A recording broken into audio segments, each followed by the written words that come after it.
All right, thank you, Dan. The Nathan Bedford Forrest bust has been a controversial topic for many years here in Tennessee. And after going through several commissions now, the bust will finally be leaving the Tennessee State Capitol. Yeah, this comes after a vote today from the State Building Commission. News 4's Tosin Fakile has more details on the votes and when the bust will move out.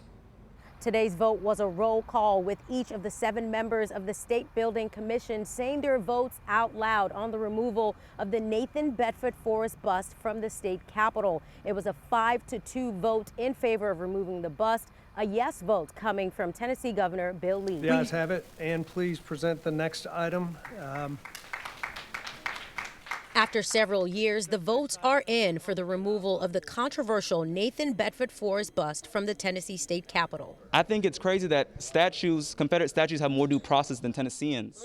The vote is a victory for those who have worked for years for the bust's removal. The state capitol should be a place we celebrate heroes. Certainly he was a general, but his values in 2021 are not representative of Tennessee values. That was people power. It was people organizing, getting arrested, come to this Capitol for years and decades even to get that statue removed. But not everyone on this commission was in favor of taking down the controversial bust of the KKK Grand Wizard. Governor McNally, how do you vote? No. Speaker Sexton, how do you vote? No. I think that their grandchildren will one day see that they are on the wrong side of history and they'll be ashamed of this vote. The removal of the bust has an even deeper meaning for some African-American lawmakers in Tennessee. You know that he was the first Grand Wizard of the Ku Klux Klan. He killed hundreds of black Union soldiers who had actually surrendered.